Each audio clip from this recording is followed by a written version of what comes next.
Hello again, and welcome to another episode of I Want to Talk About This Album. And today, I'm going to continue in Motorhead mode. I just talked about Motorhead Aftershock last week, or whenever that was. And I like to kind of mix it up a little bit. I usually have some space. If I have multiple albums from one band to talk about, I like to mix it up a little bit. Wait a few weeks, maybe even a few months.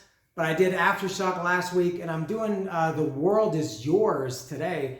And for a couple of reasons. One, I just kind of am in, let's say 3 reasons. I am in kind of Motorhead mode, and I feel like listening to Motorhead.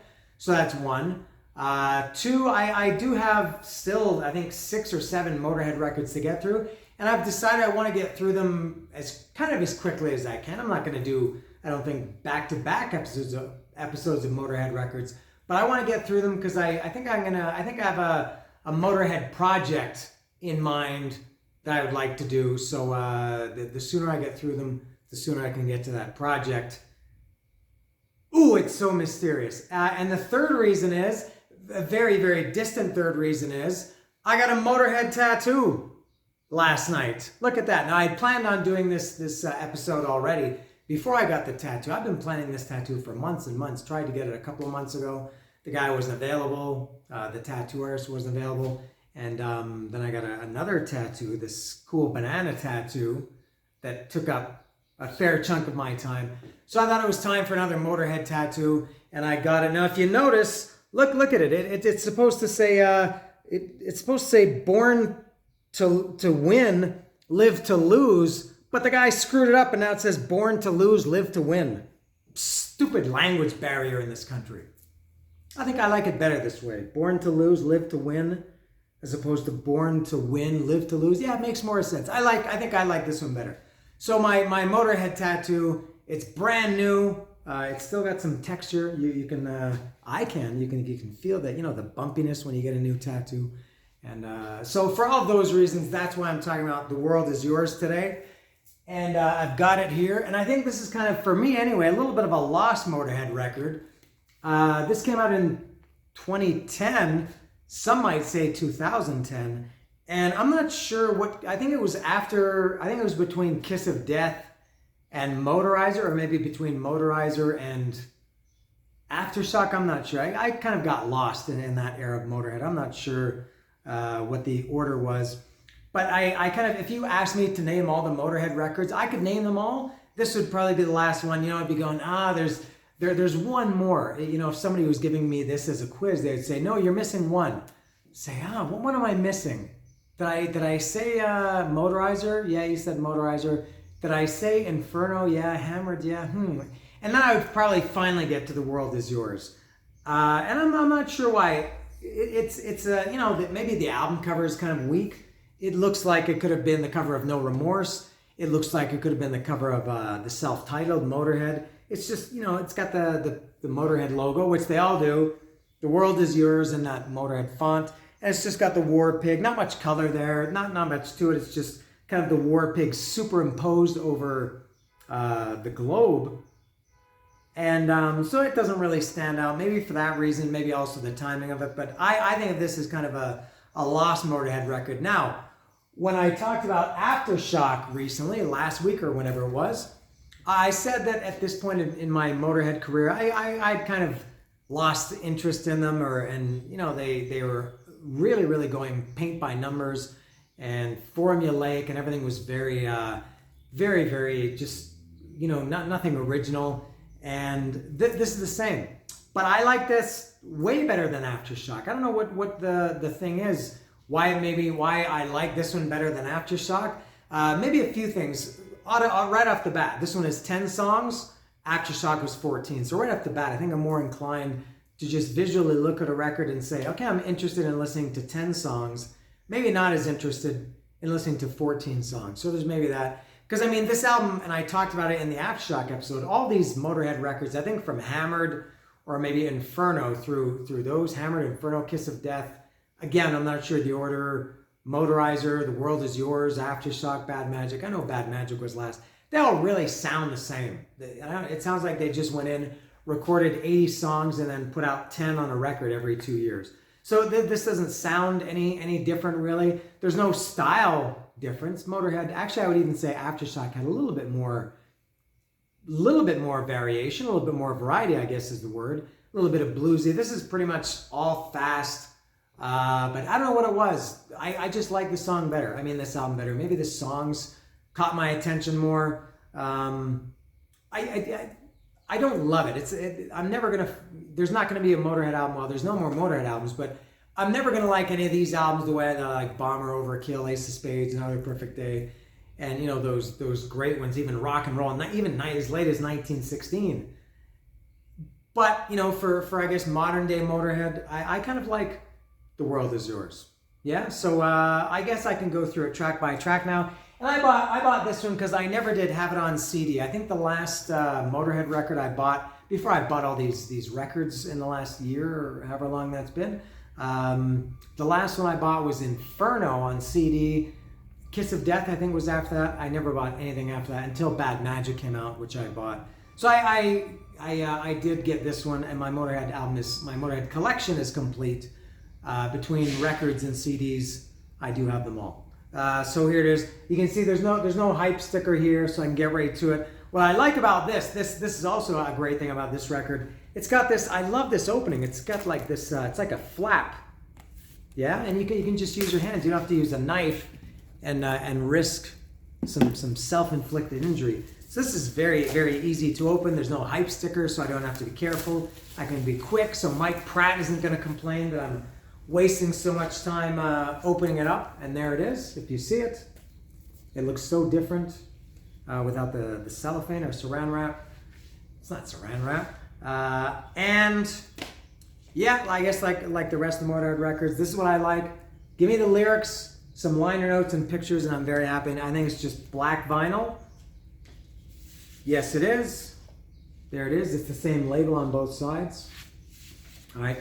And this is another one that I do have to use notes for. I use notes for Aftershock, and I mentioned that that's a kind of a sad state of affairs when me, a big Motorhead fan with two Motorhead tattoos, that I have to use notes. But I do, because I was never into this record. I listened to it. I listened to every Motorhead record when they came out, but just, you know, these later ones I never bought. So look at how much effort I put in to doing these to entertain you four people. All right. So the first song is Born to Lose. Now I'm going to mention a couple of times, and I mentioned this with Aftershock too. Lemmy, you know, I mentioned the paint by numbers and the formulaic and the you know, kind of repetitiveness of some of it. This goes for song titles and lyrics too, which I actually like. Lemmy was you know, he pretty obviously lifted from himself. Lyrics or song titles or expressions, things like that. Beginning with Born to Lose, you know, going back to you could make two arguments that this stole from Iron Horse / Born to Lose from the first or second, you know, if you consider On Parole the first one. The self-titled Born to Lose, Iron Horse, Born to Lose, and on Ace of Spades there was Live to Win. So anyway, so Born to Lose, yeah. So he recycled the title. The chorus, speak of Ace of Spades, the chorus riff of Born to Lose really reminds me of Dance, and maybe it's these you know, small things that subliminally or subconsciously make me like this record better than Aftershock. And I'm only comparing it to Aftershock because that was the last Motorhead record that I talked about. It's up tempo, this one, but you know, Motorhead album openers were always very, like most metal albums were. They had usually the fastest songs. This one is not quite it's not even close to being the fastest. It's actually kind of got a little bit of a Motorhead groove to it. A little bit unusual as an opener, but I actually like this song. It's pretty good. The next song is I Know How to Die, and I feel like there was a mistake when they sent this record to be pressed or CD or whatever. I feel like I Know How to Die, by Motorhead standards, by all rights, I Know How to Die, it really should have been the first track. This is much, you know, faster. It's more like, you know, Ace of Spades and Burner on Bastards.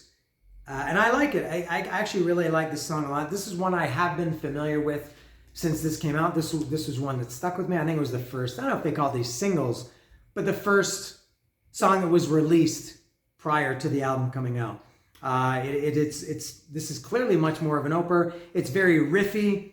And he recycles the lyrics again, and the lyric in I Know How to Die is out of luck, out on bail, run like hell, stay out of jail. And of course, there's a song called Stay Out of Jail on We Are Motorhead, which I like that album a lot. I did talk about that. And there's a few more examples of the Lemmy recycling. 3 is Get Back in Line. It's a typical Motorhead song. There's nothing new about it, nothing unique about it, but it's a pretty good song. Next is Devil's in My Head, again with the recycled lyrics. This song is called Devil's in My Head, and on Bastards, which I just mentioned moments ago, there's a song called Devils, but in the chorus, he said Devil's in My Head, and then I guess he used the Devil's in My Head. Devil's in My Head, Angels in My Heart. Anthrax used that same lyric in Angels in My Heart, Devils in My Mind. Devils in My Mind. That was in Catharsis, I think, from Volume 8, The Thread is Real. I love that album. I gotta talk about Anthrax sometime. I don't have any Anthrax records. 0. One of my favorite bands. I need to get an Anthrax record and talk about that. I would love to do. Among the Living is in my top 4 records. It's a contender for the #1 spot, and I don't have it. It's always way too expensive. But I would love to talk about Among the Living, or Spreading the Disease, or maybe even Volume 8, The Thread is Real. So yeah, Devil's in My Head takes a little bit from the line, Devil's in My Head, Angels in My Heart, from the song, which is just called Devils on Bastard from 1993, which I will talk about at some point. Also, this one, I hear a little bit of Fast Eddie riffage, kind of some licks in this. It doesn't sound like any particular song, but it just sounds like something Fast Eddie would have played, which again, maybe, draws me in a little bit. Next is Rock and Roll Music. Now this one, there's some clear, very, very clear AC/DC, It's a Long Way to the Top influence here, which is the same as Rock and Roll Singer. That really, really sounds like A Long Way to the Top, briefly, but it does. Now these ones, the lyrics are a couple of things. In Rock and Roll Music, he says, make the lame to walk and blind to see, which is pretty much a direct lift from, I talked about this when I did 1916, a month and a half ago, whenever that was. One of my favorite, possibly a contender for my #1 Motorhead song ever, is I'm So Bad Baby I Don't Care. And in that song he says,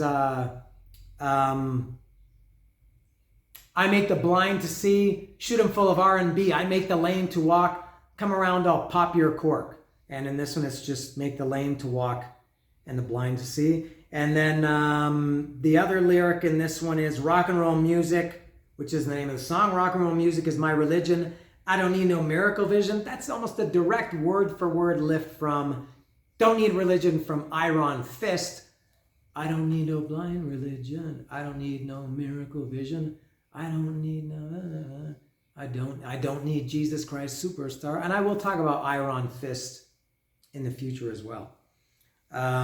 So yeah, good song. Actually, I like this song. I like this. This one is a little bit, this one probably stands out as being the most, I can't say non-Motorhead, because it is more like a little bit of classic Motorhead. It's not the fast, kind of heavier Motorhead. I like Rock and Roll Music, despite the two very, very obvious, egregious lifts. Number 6 is Waiting for the Snake. It's kind of the same tempo as some of the other songs. It's fast and everything, and nothing really stands out, but it's okay. Brotherhood of Man is next. This one has a very, very obvious, I think, heavy Orgasmatron influence, lyrically, musically, and vocally. Lemmy's got that kind of lower growl register, and I love the song Orgasmatron. And I guess subsequently, I like Brotherhood of Man. Good song. Outlaw, number 8 is next. Again, same tempo as the other ones. It's a kind of fast up tempo. It's not thrash metal Motorhead, but it is fast up tempo. And then during the solo, the guitar solo, I guess double time. It's much faster. 2 more. 9 is I Know What You Need. This is the fastest song on the album. Some people would say that makes it the best.